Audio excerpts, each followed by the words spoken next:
Hello everyone, SirMonkeySuit Zappy here, back again with, yes, you're not just seeing things, it is Mob Psycho 100, Season 2, and you guys must be wondering what the hell's going on, because it's been nothing but Hunter x Hunter for like months on end, and now within the same week, The Promised Neverland comes back, and Mob Psycho 100 is back, so yeah, I mean, I was obviously always going to come out of this, I love the first season, so I was going to come back to Season 2, the plan was originally to go straight into Season 2, after Season 1 had finished, but that was around the time that things just, dropped and everything became manic, and then I had to go back to work, and basically I just couldn't find time for it. So now we are back. Okay, so I'm going to be reacting to, obviously, Episode 1. Episode 2 will be available over on my Patreon for early access right now, so if you do want to catch the episodes week to week, and like get sort of like ahead of the game, as fast as you can, then early access is the way to go. Unfortunately, you know what I mean, while I do have time to make these episodes, I can still only do it once a week, like one episode a week, so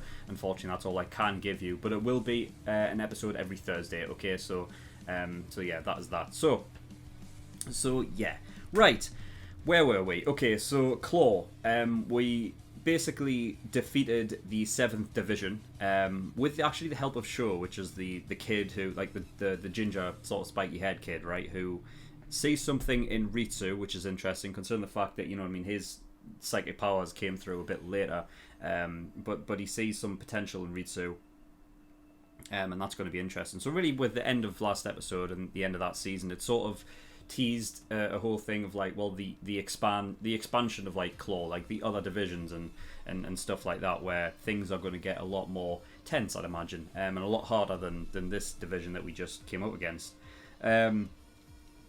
So yeah, we had Mob, who temporarily gave his psychic powers over to Reigen, who obviously got hit, the back of the back with the sword, right? And he was all right because at the time he'd been given that psychic energy to sort of block it in a way, which then sort of increased to 1,000%, which is great. It's great to see Reigen like get that sort of that moment to be able to do that shit, because I mean, well, let's be honest, he's at his best when he's like able to sort of bullshit his way through anything.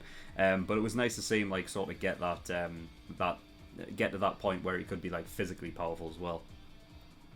So that was really cool.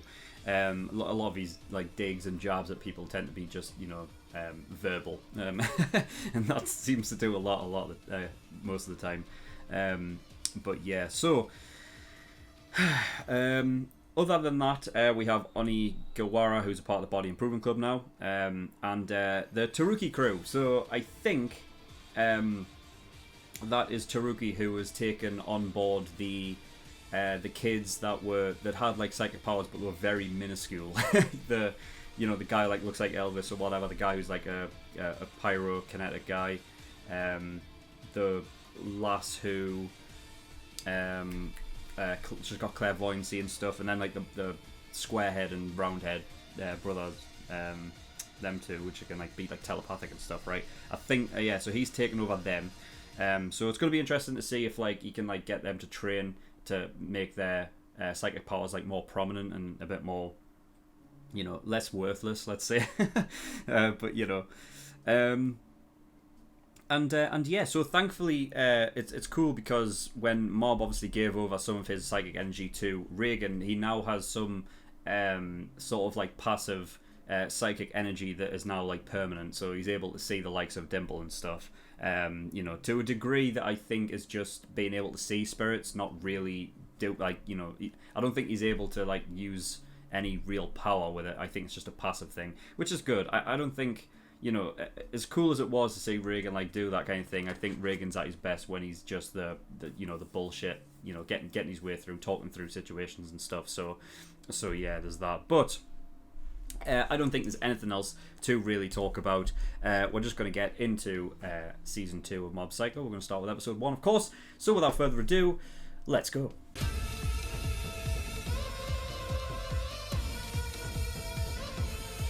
Okay, Episode 1. Right, that was great. I enjoyed that. I think, I'm telling you now, like, I want them two to get together then, because like, it just means more now. But before it's just like, well, it's Tsubomi. She's like, You know what I mean? You're told in the very first episode of the show that our main character likes her and has for a long time. But from a viewer perspective, from that regard, it does seem like it's a relationship that has already kind of been seeded beforehand, and therefore you don't feel it as much. Whereas in this one, you know what I mean? Like there is something that brings them together, and even though it's the the way that it was, like the inception of why they end up being in this like sort of, it's like a pseudo relationship / not, because obviously he rejected her, but he does everything that they would do as a couple. You know what I mean? Even though it started with like the inception of sort of just bullying the kid, you know what I mean? Oh, let's just see how far we can take it and like get his hopes up just to shut him down, which immediately kind of it puts Emmy in a place where beforehand I don't think she was a horrible kid. I think I've talked about this once before in like another reaction somewhere down the line, but when you're in school, you can kind of be like a middle ground kind of kid. So for instance, you'll have the guys who are like the people who are the bullies, and then the people who get bullied, and then you have like the sort of the in between. I guess you can call it in betweeners, right?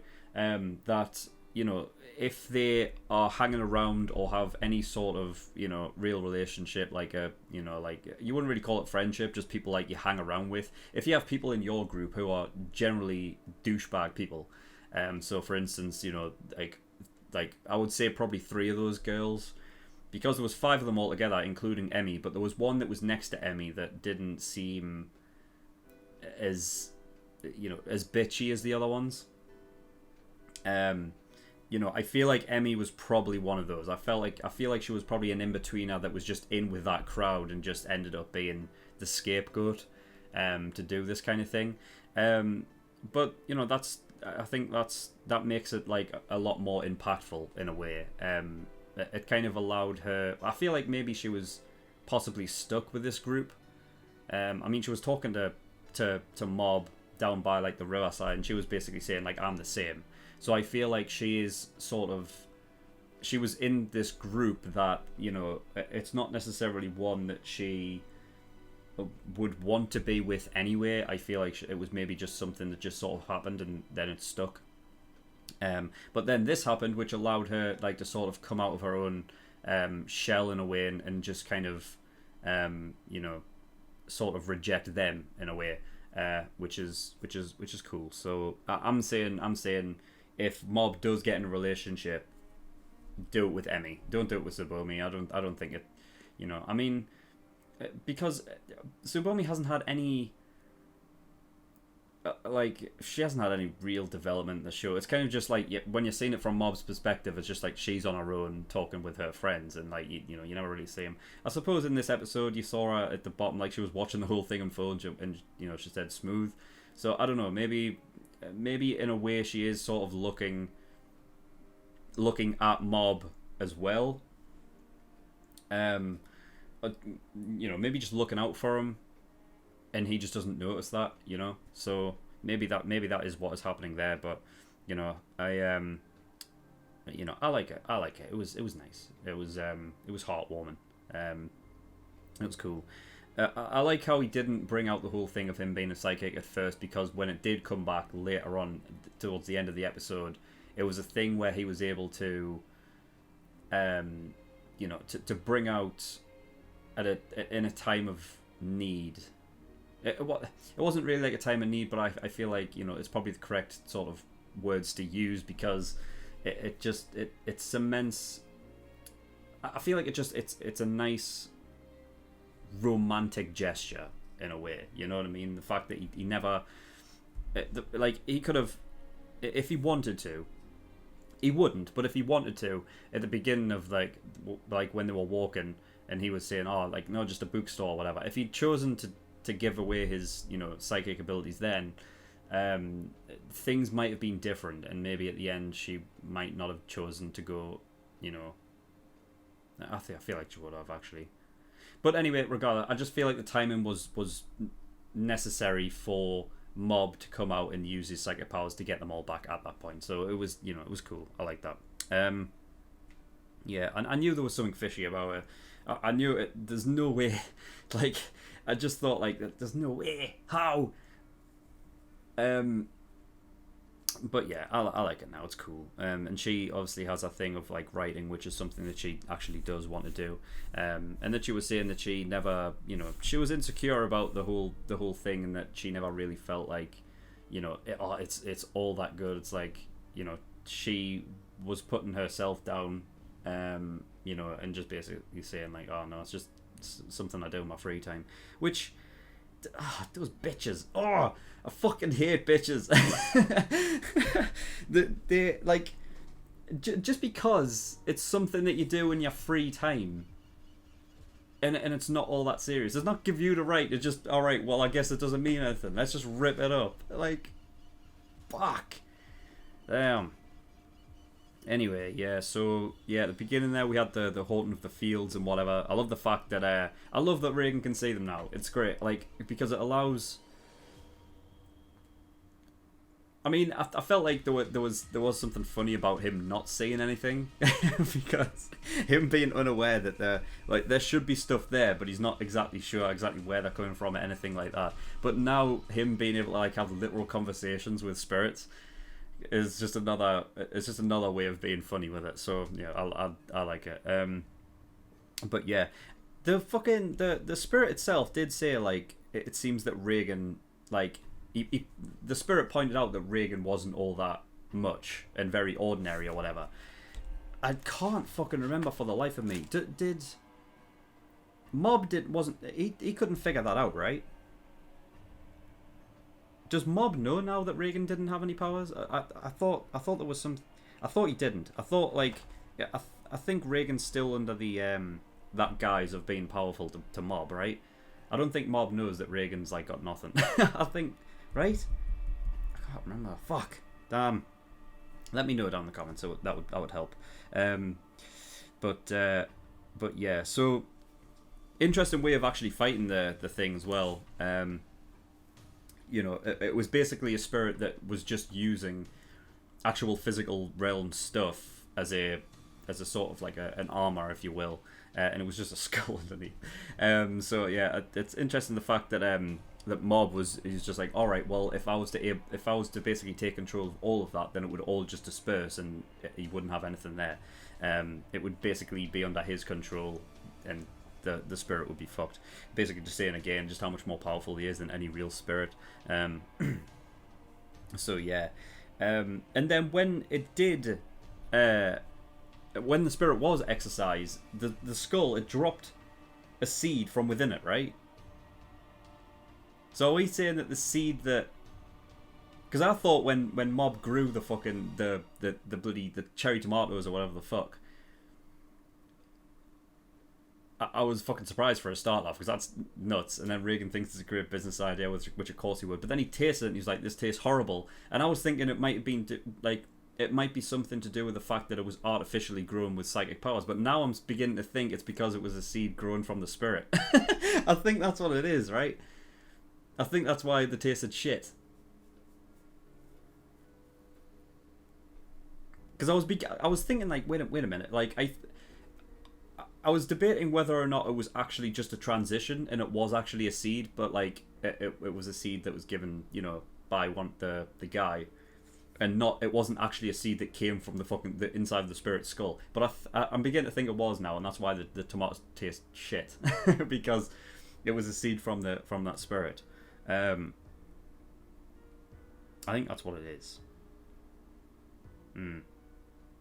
Yeah, I think that makes more sense. I mean, of course, like the idea, I think it does make sense as well that by artificially growing something with psychic powers, like probably wouldn't give it the, because I feel like, with like photosynthesis and having like plants grow naturally, like they are giving nutrients from a lot of different like places, but I assume like with psychic powers it's not the same, so it wouldn't, therefore like it wouldn't have the same nutrients maybe, and it probably would taste different. I guess either way it kind of works, but I think I like the idea of it being because it was the seed that came out of the spirit skull. That's why it tastes like shit. So we'll just go with that. But you know, again, if you want to tell me what the actual thing is, then tell me down below. But yeah. Okay, so I need to get the what is the fuck's sake? I'm gonna have to find it. The name of the bloody girl, the journalist girl. When did she appear like in episode 3? I think it was, right? Episode 3. Yeah, because this is where Masato, that's who it is, right? Yeah. Yeah, Masato, that's who it is. Yeah, so she was also a part of the whole thing of like of Mob getting like asked out. I thought that she might have been like put that girl up to the task, but no, that wasn't the case. But yeah, I just feel like everyone is using Mob. Like, even if like Masato, like the way that she's thinking of it, she is using it for like an ulterior motive, but also like because that is the case, like she's doing it because she's wanting to think that it is to the betterment of Mob himself, so that he's more, you know, so that he's he's better all round. But even then, it's like they're still just using Mob, and he's so like oblivious and naive, and what a poor kid, you know. Fucking hell. It was nice. It was nice though, like seeing him like, you know, be like happy, and because of that, like he was able, like he was almost doing better in life because he was happy. And I think it just basically it tells you a lot that in order to be happy, it wasn't because like he had a girlfriend, because he didn't. He rejected her, but did everything that you would do with a couple anyway. So yeah, I would love for them to get together if that's good. If that's going to be the route, you know.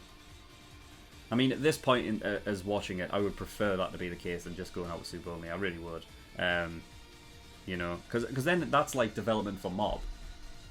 Even though, like, because I think that Mob doesn't, because his whole character is revolved around like not having emotions, and then it all just builds up and explodes. Like, the fact that this character doesn't have any emotions means that for for any development to really happen, it has to happen where it involves other characters and his relationships with other characters, as opposed to like him himself feeling different. Of course, it would be him feeling different towards another girl, not Tsubomi, but I feel like that is the best way to develop him, I think, as a character, is to have him decide to let go of Tsubomi as more of like a kind of like a childhood friend crush kind of thing that he had going, and actually learning to love somebody else. I think that would probably be the best course of action at this point.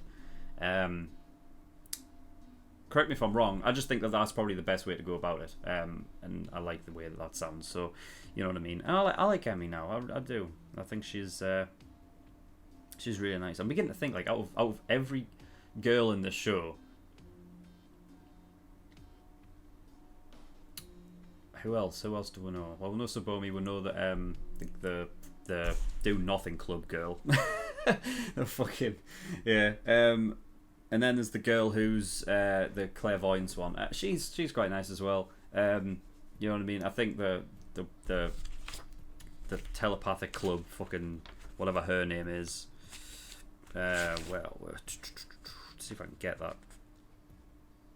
Ah, fuck.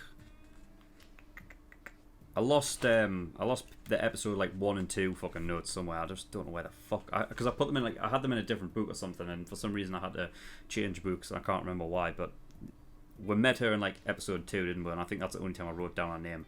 But anyway, yeah, her, like, she's like very it's just there like for a hell of a lot of like comedic effect. I don't really know like how much sort of emphasis on the real story she really gives, other than like sort of being that. But I think just out of every girl that's in the show right now, she's probably my favorite, and to do that in like one episode was great. So, you know, that's awesome. I mean I think it's a friend in school that Mob can, you know, actually, you know, I have a friend in school with, you know.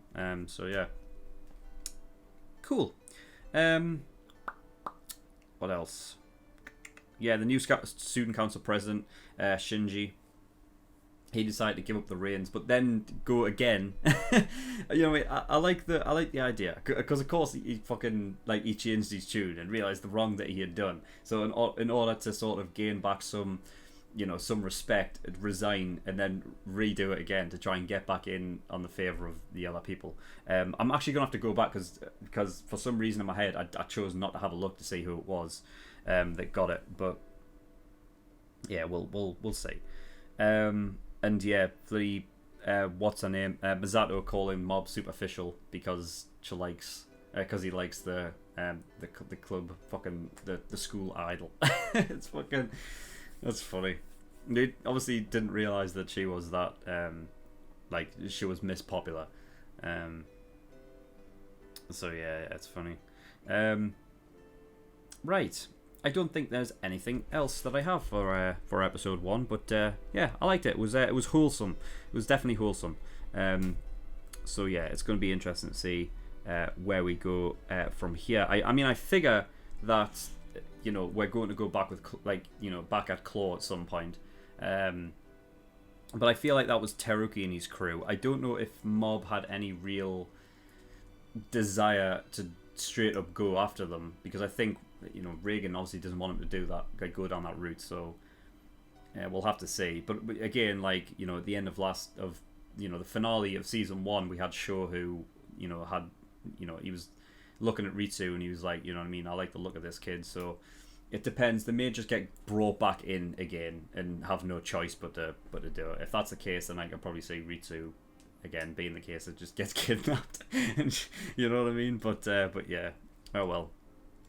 That's all I've got. So yeah, that was awesome. If you do want to watch episode 2 right now, you can do by going over to my Patreon and becoming an early access tier patron, and that'll be up there. And you can also get the full length as well if you become a full length tier patron. So if you want to see my full reaction to this and not just like a 10-minute, you know, highlights, then you can get that and watch the full thing. And yeah, and there's also other tiers on there as well. That you can pay to have, you know, like shows to, like, for me to react to. You can actually pay for shows to be reacted to, so go have a look at those as well. And I also have a Discord as well, so all links are down in the description below. But that is all I've got, so thank you, unfortunately. I'll see you all next time. Bye bye.